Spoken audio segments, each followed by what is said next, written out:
देख रहे हैं खबरों का सबसे विश्वसनीय और धमाकेदार बुलेटिन न्यूज ब्लास्ट और आपके साथ में विजेंद्र सोलंकी। मुख्यमंत्री गहलोत ने खिलाड़ियों को बड़ा तोहफा दिया है। पदक विजेता 83 अभ्यर्थियों का आउट ऑफ टर्न चयन किया गया है। लिपिक ग्रेड द्वितीय के पद पर आउट ऑफ टर्न चयन किया गया है। सरकार ने विभाग आवंटन के लिए प्रस्ताव को भी मंजूरी दे दी है। पदक विजेताओं को वरीयता अनुरूप इच्छित स्थानों पर पदस्थापन भी मिलेगा।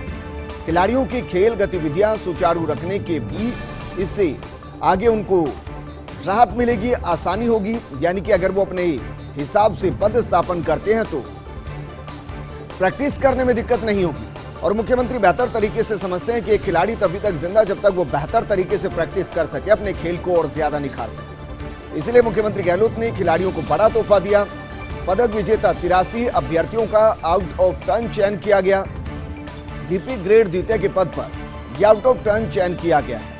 बाकायदा आवंटन के लिए प्रस्ताव को मंजूरी दे दी गई है और पदक विजेताओं को वरीयता अनुरूप इच्छित स्थानों पर पदस्थापन मिलेगा। यानी कि जहां वो चाहते हैं वहां उनको नियुक्ति मिल जाएगी, ताकि खिलाड़ियों की खेल गतिविधियां सुचारू रूप से चलती रहे।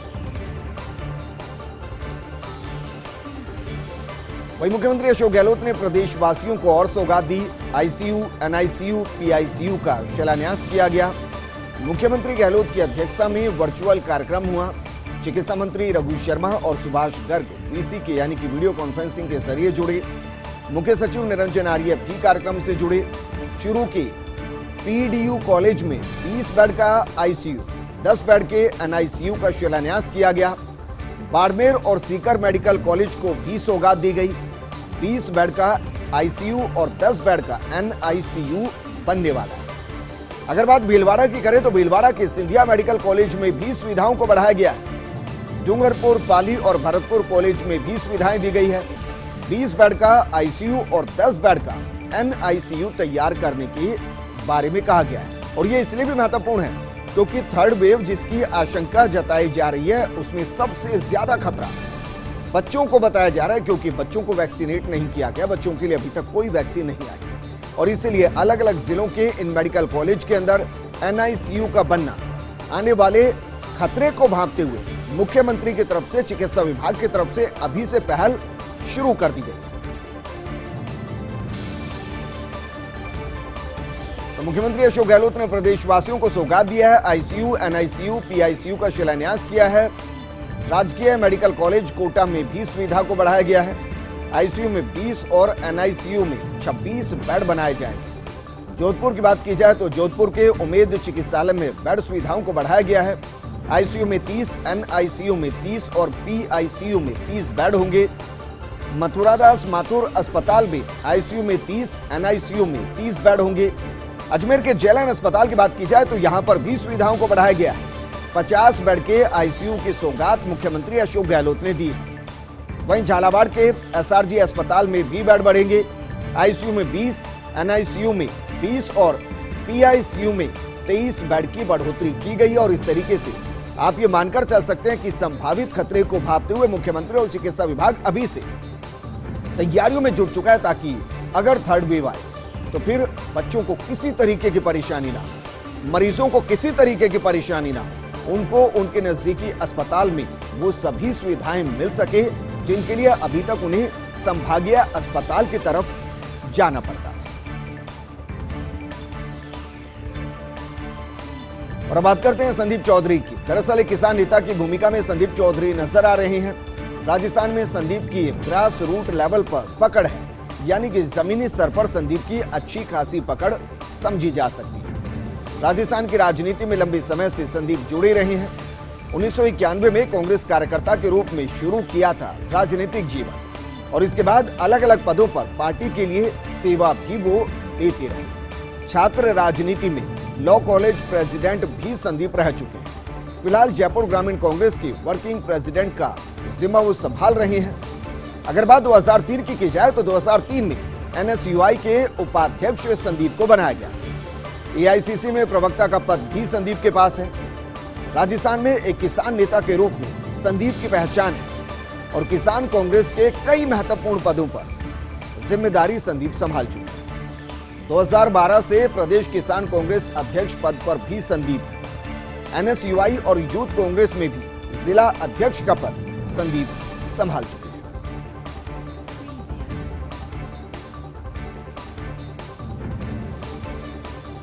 वहीं प्रदेश में साइबर क्राइम पर नकेल कसने की कवायद शुरू हो गई है। अब जोधपुर और भरतपुर में खुलेगा साइबर पुलिस थाना। मुख्यमंत्री गहलोत ने गृह विभाग के प्रस्ताव को मंजूरी दे दी। जोधपुर कमिश्नरेट और भरतपुर में पहले से ही साइबर क्राइम यूनिट है।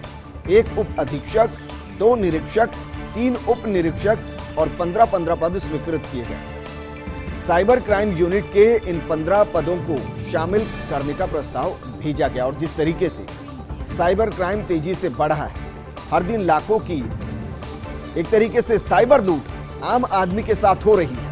ऐसे में साइबर क्राइम पर नकेल कसना बेहद जरूरी और मुख्यमंत्री ये जानते हैं कि जिस तरीके से दुनिया वर्चुअल हो चली है, उसी तरीके से अपराध भी वर्चुअल हो चले हैं और अगर अपराध को रोकना है तो वर्चुअली भी पुलिस को काफी ज्यादा सशक्त करना पड़ेगा।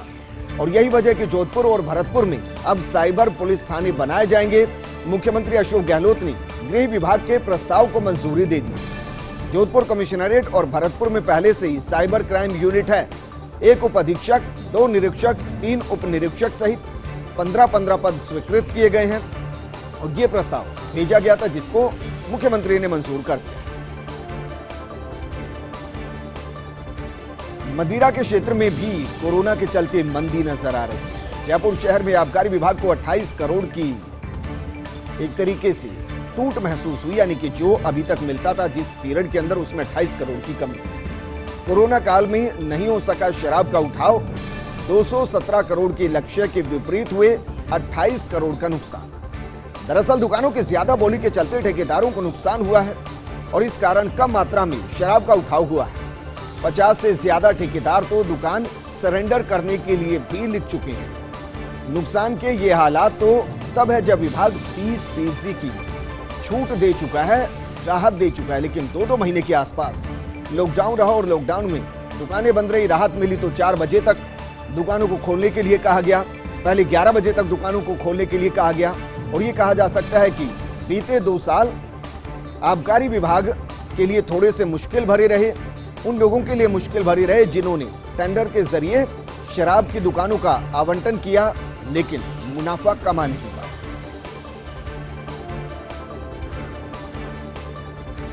वहीं कोरोना के चलते फिर बढ़ सकता अवैध एलिफेंट ट्रांसपोर्ट, यानी कि हाथियों का एक जगह से दूसरी जगह पहुंचना। अवैध एलिफेंट ट्रांसपोर्ट का आखिर जिम्मेदार कौन है, ये अपने आप में एक बड़ा सवाल है, क्योंकि एक एक करके 20 हाथियों को महावतों द्वारा गुजरात भेजने की चर्चा है। अभी आप बखूबी जानते हैं कि राजस्थान की सीमाएं गुजरात से टच होती है। प्रदेश में पर्यटन गतिविधि शुरू, लेकिन एक निजी सर्कस को हाथी दिए जाने की चर्चा है। कुछ और हाथियों को गुपचुप गुजरात भेजने की तैयारी की जा रही है। अदालत की रोक के बावजूद गुजरात तक अवैध एलिफेंट ट्रांसपोर्ट हो रहा है। सूत्रों का दावा है कि लाखों में बेचे गए हाथी और वन विभाग कह रहा 3 साल की अनुमति दी। बड़ा सवाल, अदालत की रोक के बावजूद कैसे ये अनुमति दे दी गई? क्या अब इस मामले में वन विभाग FIR दर्ज कराएगा या फिर मिलीभगत के खेल पर पहले की तरह पर्दा डाल दिया जाएगा, मिट्टी डाल दी जाएगी? अब सारे हमारे पास बचे हैं सिर्फ 109 में से महज 89 हाथी। इनमें भी दर्जन भर अनफिट है, यानी कि अस्वस्थ।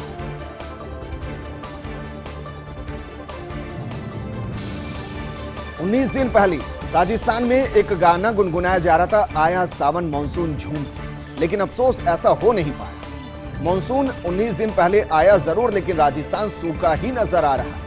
पिछले 10 सालों में कभी नहीं हुई बारिश में इतनी ज्यादा देरी। मानसून आने के 7 से 8 दिन बाद राजस्थान में दिखते मेघ। जयपुर में 18 जून को मानसून ने दस्तक दे दी थी और इसके बाद इस बार ऊपर हो गए 19 दिन, लेकिन किसी जिले में अच्छी बारिश की खबर नहीं है। मानसून में देरी के कारण मौसम विभाग खोज रहे हैं कि भला वजह क्या है, लेकिन राजस्थान के लिए थोड़ा मुश्किल वक्त है, क्योंकि जो बड़े बड़े बांध जिनसे पानी की सप्लाई होती है उनके अंदर पानी कम हो रहा है। मानसून अगर और डिले हुआ, अच्छी बारिश नहीं हुई तो राजस्थान में पानी की किल्लत होगी। बीसलपुर बांध के अंदर सिर्फ 25% पानी बचा है, यानी बारिश का पानी अगर नहीं आया तो फिर अक्टूबर के बाद सप्लाई करना मुश्किल हो जाएगा अजमेर को, जयपुर को, उन इलाकों को जहां बीसलपुर का पानी पहुंचता है। इंतजार हर कोई कर रहा है।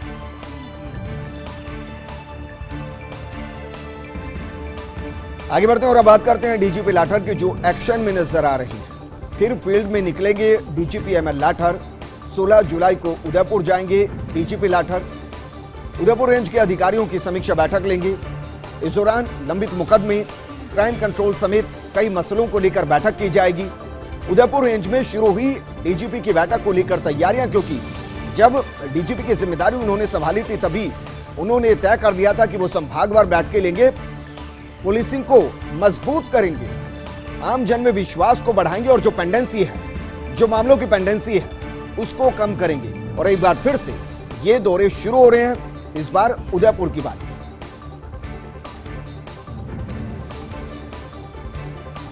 प्रदेश को मिल सकते हैं 4 नए सर्किट्स। 738 करोड़ रुपए के सर्किट के प्रस्ताव हैं।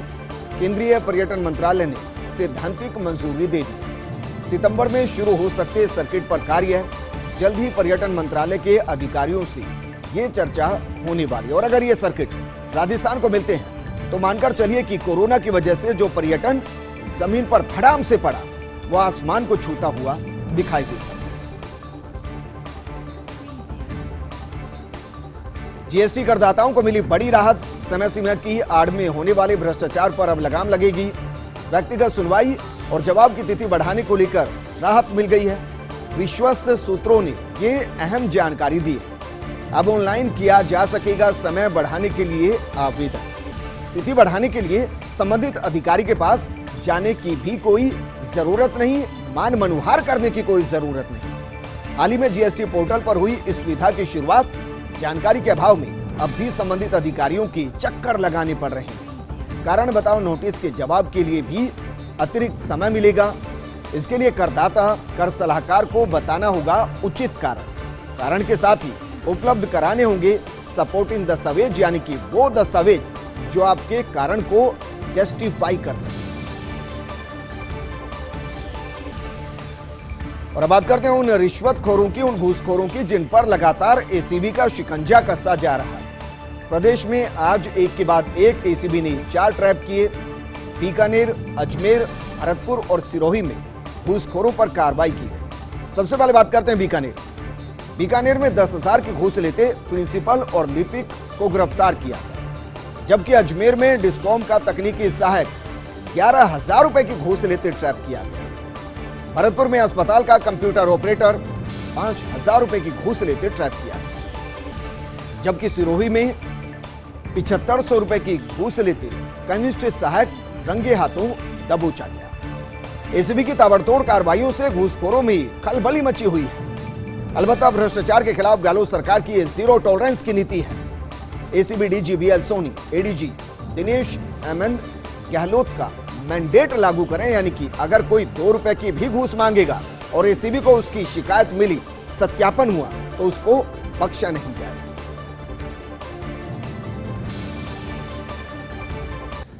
ब्रेक के बाद आपका स्वागत है। केंद्र में मोदी सरकार का भारी फेरबदल और इस दौरान प्रदेश में जल्द हो सकता है मंत्रिमंडल फेरबदल और विस्तार।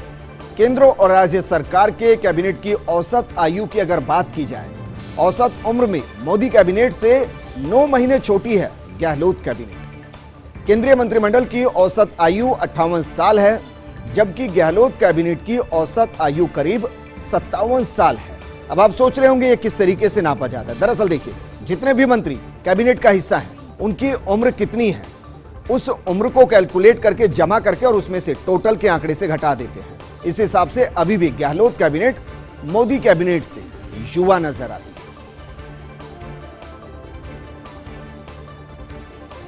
प्रदेश में भर्तियों को लेकर गहलोत सरकार गंभीर है। भर्ती प्रक्रिया ना रुके, इसको लेकर सभी विभागों को पहले से निर्देश दिए गए हैं। भर्तियों में आने वाली अड़चनों को भी दूर करने के निर्देश दिए गए हैं। डीओपी ने कई बार रोस्टर रजिस्टर मेंटेन करने के आदेश दिए थे, लेकिन जब नहीं माने विभाग, तो अब सीएस ने अपने हाथ में काम ले लिया है। 15 जुलाई तक रजिस्टर मेंटेन करके प्रमाण पत्र देने के निर्देश दिए गए। इससे पूर्व कार्मिक विभाग 5 बार जारी कर चुका है परिपत्र, लेकिन अब सीएस ने इसे कर दिया टाइम बाउंड, जिससे इस काम में पिछड़ने वाले विभागों की जिम्मेदारी तय हो सकेगी और किया जा सकेगा सीएम के मैंडेट को सही तरीके से लागू। भर्तियों को लेकर सीएस के परिपत्र में स्पष्ट निर्देश दिए गए हैं। रोस्टर पंजिका के अभाव में भर्ती या पदोन्नति नहीं होने पर विभागाध्यक्ष की जिम्मेदारी तय की जाएगी। कोरोना के चलते फिर बढ़ सकता है illegal elephant transport. Illegal elephant transport का आखिर कौन जिम्मेदार? 1 एकड़ 20 हाथियों को महावतों द्वारा गुजरात भेजने की चर्चा है। प्रदेश में पर्यटन गतिविधि शुरू, लेकिन एक निजी सर्कस को हाथी दिए जाने की चर्चा है। कुछ और हाथियों को गुपचुप गुजरात भेजने की तैयारी है। अदालत की रोक के बावजूद गुजरात तक इलीगल एलिफेंट ट्रांसपोर्ट हो रहा है। सूत्रों का दावा कि लाखों में बेचे गए हाथी, और वन विभाग कह रहा 3 साल की अनुमति दी गई। लेकिन गंभीर और बड़ा सवाल यह खड़ा होता है कि अदालत की रोक के बावजूद यह अनुमति कैसे और किससे पूछकर दी गई? क्या अब इस मामले में वन विभाग एफआईआर दर्ज कराएगा या फिर मिलीभगत के इस खेल पर पहले की तरह मिट्टी डाल दी जाएगी, पर्दा डाल दिया जाएगा? अब हमारे पास बचे हैं 109 में से सिर्फ 89 हाथी, इनमें भी दर्जन भर अनफिट है। वहीं कोरोना की दूसरी वेव ने ट्रैवल ट्रेड की कमर मानो तोड़कर रख दी है। अल्लों के बावजूद होटल खाली हैं, रेस्टोरेंट सूने पड़े हैं। अगर पूरे प्रदेश की बात इस दौरान की जाए तो प्रदेश की 11,000 से ज्यादा होटल के 30,000 से ज्यादा कमरे खाली पड़े हुए हैं। होटल हो, रेस्टोरेंट, रिसोर्ट हो, क्लब हो, रेस्टोरेंट हो, गाइड, टैक्सी संचालक, होकर, वेंडर, हस्तशिल्प, लोक कलाकार, शाही ट्रेन सहित सभी को मोटा भारी भरकम नुकसान हुआ है। ट्रैवल ट्रेड से जुड़े 30 लाख से ज्यादा लोग प्रत्यक्ष या परोक्ष रूप से, यानी कि डायरेक्ट या इनडायरेक्ट तौर पर बेरोजगार हो चले। अगले 2 साल की 30,000 से ज्यादा पर्यटकों की बुकिंग रद्द हो चुकी है, कैंसिल हो चुकी है। अंतर्राष्ट्रीय पर्यटकों का अगले 2 साल तक आगमन मुश्किल नजर आ रहा है। इस दौरान पैलेस ऑन व्हील्स का लगातार दूसरे साल का सत्र भी रद्द हो सकता है। कोरोना की दूसरी वेव के बाद घरेलू पर्यटकों को भी आकर्षित करना मुश्किल हो रहा है। तीसरी वेव की आशंका में अंतर्राज्यीय पर्यटकों का आगमन ना के बराबर दिखाई दे रहा है। तबादलों से भी रोक हटे, लेकिन वन विभाग में पदोन्नत हुए कार्मिक अभी भी मायूस नजर आते हैं। वन विभाग में पदोन्नति के बाद पदस्थापन में लगाया जा रहा अड़ंगा। 4 महीने पहले जारी किए थे विभागों में पदोन्नति के आदेश, लेकिन पदस्थों की फाइल मंत्री स्तर पर लंबित पड़ी है। पदोन्नति के बाद भी पुराने पदस्थापन स्थान पर सेवा देने को मजबूर हैं कार्मिक। एक डीएसएफ की सुपर टाइम स्केल से हायर सुपर टाइम स्केल में पदोन्नति, 22 डीसीएफ की सीनियर स्केल में सिलेक्शन स्केल में पदोन्नति हुई है। 32 एसीएफ जूनियर स्केल की डीसीएफ सीनियर स्केल में पदोन्नति, 69 कनिष्ठ सहायक से वरिष्ठ सहायक के पद पर पदोन्नत हुए थे, लेकिन अभी तक सभी को पदस्थापन का इंतजार है।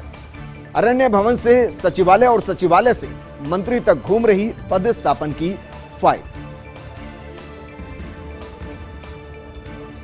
प्रदेश में सहायक रेडियोग्राफर भर्ती में बड़ा घपला। बोर्ड ने 21 मई को जारी किए थे भर्ती के नतीजे। इसमें 1058 पद थे, लेकिन बोर्ड को 750 अभ्यर्थी ही योग्य मिले। 209 अभ्यर्थियों के डिप्लोमा में गड़बड़ियां सामने आई। राजस्थान पैरामेडिकल काउंसिल ने एमपी के डिप्लोमाधारियों के रजिस्ट्रेशन में धांधली पकड़ ली है। एमपी के 4 संस्थानों से डिप्लोमा लेने वाले 413 अभ्यर्थियों के डिप्लोमा में अनियमितताएं मिली हैं। 209 चयनित अभ्यर्थी शामिल थे इन्हीं 413 में से।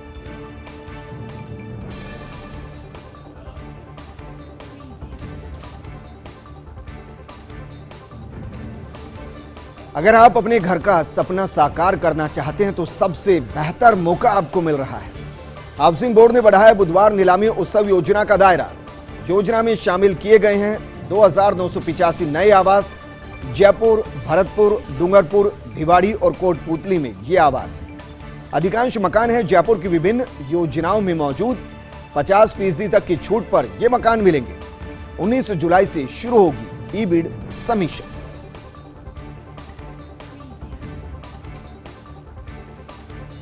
अब ऑफिस आने पर लगेगा पार्किंग शुल्क। जयपुर जंक्शन पर आने वाले रेल कर्मियों से शुल्क लिया जाएगा।